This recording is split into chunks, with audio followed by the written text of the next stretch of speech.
Hello everyone, my name is Claudia Rodriguez and my presentation for today is going to be on cocaine. Cocaine comes from the coca plant, which is native from South America.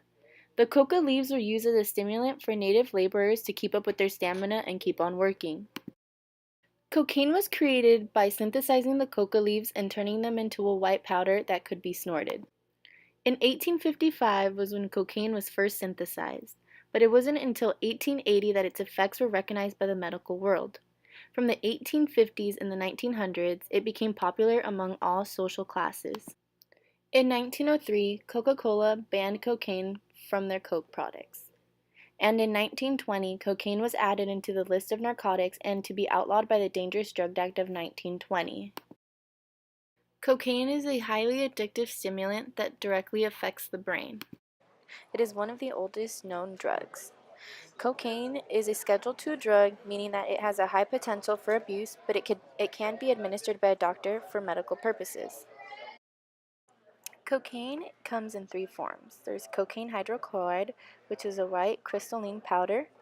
There is a free base, which is a white powder that is more pure but with less impurity than cocaine hydrochloride. And the third one is crack, which is crystals ranging in color from white to cream.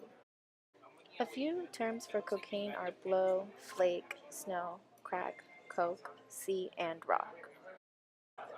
There are many ways cocaine may be used. It can be intranasal, inhalation, intravenous, and oral. Intranasal involves snorting cocaine. Inhalation involves smoking cocaine. Intravenous involves injecting cocaine into the bloodstream, and orally involves rubbing cocaine against the gum tissue. The duration of cocaine's immediate euphoric effects depends upon the route of administration. So the faster the absorption, the more the intense the high is. Also, the faster the absorption, the shorter the duration of the action. Cocaine increases the levels of dopamine in the brain. Dopamine is a feel-good hormone. Dopamine is related to the reward circuit, and the reward circuit controls the feelings of pleasure. Cocaine prevents dopamine from being recycled, causing large amounts to build up in the space between nerve cells and stopping their normal communication. This causes an excess amount of hormone in the body. The flood of dopamine in the brain's reward circuit strongly reinforces drug-taking behaviors.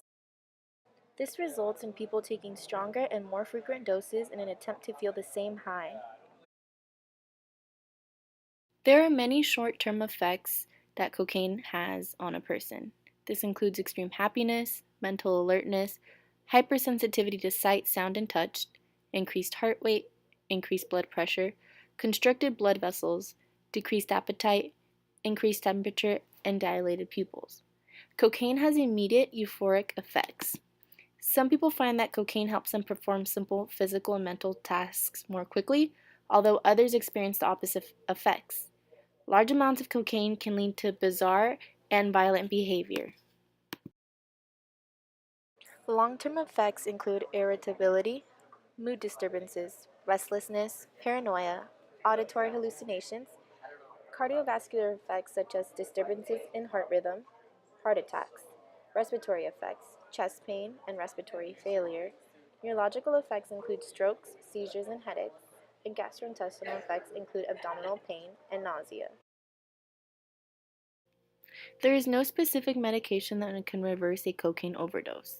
It just involves management and supportive care. People can get treatment for cocaine addiction. This involves cognitive behavioral therapy, contingency management or motivational incentives, which is providing rewards to patients who remain substance-free, therapeutic communities, which are drug-free residences in which people in recovery from substance use disorders can help each other understand and change their behaviors. Lastly, there are community-based recovery groups, such as 12-step programs.